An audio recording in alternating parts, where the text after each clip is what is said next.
You are not living in the world. You are living in a story about the world. And the narrator of that story is a voice you didn't choose. It was whispered into you by repetition, by culture, by the people you feared and the ones you loved. Here's a question that should stop you cold.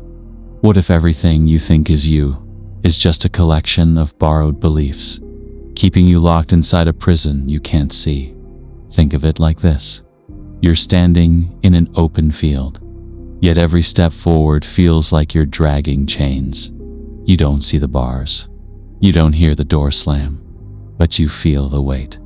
Moments slip through your fingers like dry sand, and no matter how hard you try to grip them, they fall.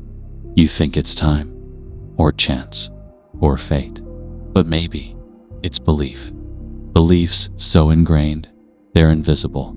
A prison with no walls, a jailer with no face, a sentence you never knew you were serving. The core problem, let's name it. You are not stuck because of who you are. You are stuck because of what you believe about who you are. And these beliefs, they don't live on the surface.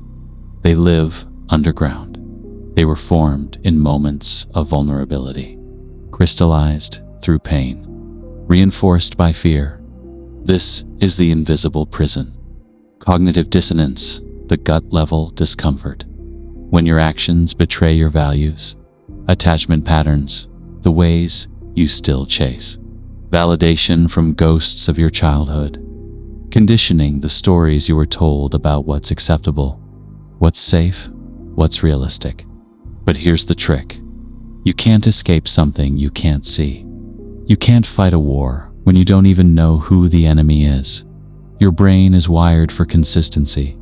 So even if your beliefs limit you, even if they shrink you, even if they choke your potential, they feel safe.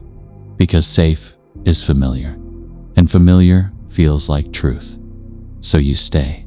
In relationships that hollow you out, in jobs that cage your spirit, in thoughts that echo like broken records.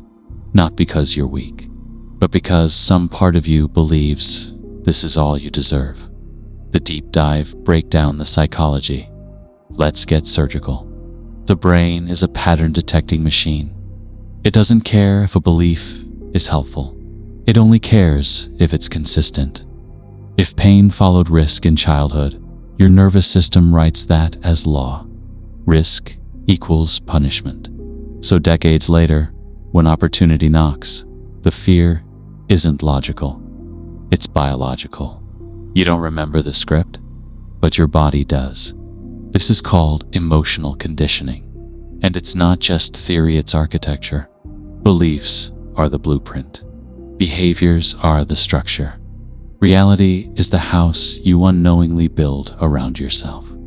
But that house has rooms you never visit, doors you've nailed shut, windows you've covered because someone once told you the light was dangerous. This is the contradiction of belief. You seek freedom, but your own beliefs block the exits. You crave connection, but your beliefs whisper they'll leave. You want peace, but your beliefs convince you chaos is normal. And still, the prison stands, not made of stone, but of assumptions, not guarded by chains, but by stories, not kept by force, but by your agreement with an illusion. The emotional turn. Let's stop talking about psychology. Let's talk about pain. What were you told about yourself that you never questioned? Were you too loud, too soft, too much, not enough? And how many times did you swallow those judgments until they tasted like your own voice? Where do you still betray yourself to be loved? Where do you shrink, numb out, apologize for existing? You see, it's not the belief itself that breaks you. It's the quiet sacrifice you make every day to protect it. Like the person who never speaks their truth because they were once punished for it. Or the dreamer who stopped dreaming because the world laughed one too many times. You carry those scars like silent contracts. Never again. Don't risk it. Stay small. It's safer. But safe isn't the same as free, and familiarity isn't the same as truth. So I'll ask you this. What if the version of you that the world accepted is just a mask you wear to survive? And what would happen if, just for a moment, you set that mask down? Would you recognize your own face? The solution, the hard but liberating truth. You want the truth? The key to the prison was never hidden. It was handed to you every single day. You just never knew it was a key. Because the truth isn't dramatic. It's not some grand revelation at the edge of the universe. It's quiet, uncomfortable, simple. You are free the moment you stop believing everything your mind tells you. Let that land. Not everything you think is true. Not every belief deserves your loyalty. Not every emotion is a signpost pointing to reality. It might just be a shadow of an old wound. The hard truth. Your healing will cost you the version of yourself that survived. The persona that pleased everyone. The identity built on protection, not purpose. And that's terrifying. Because healing feels like death before it feels like freedom. It feels like loss before it feels like power. But that's the price of freedom. To burn down the lies and walk barefoot across the ashes. It starts with awareness. Then comes the choice. And this is where most people flinch. Because real change requires action, not affirmation. No one else can do this for you. You have to unlearn what you thought was love. You have to challenge what you were told was truth.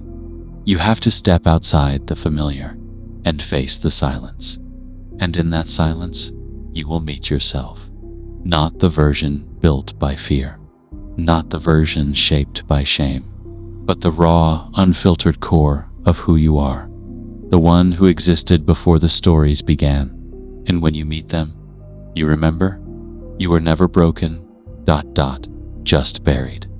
The call to awareness, final push. So here we are, standing at the edge, not of a cliff, but of a choice.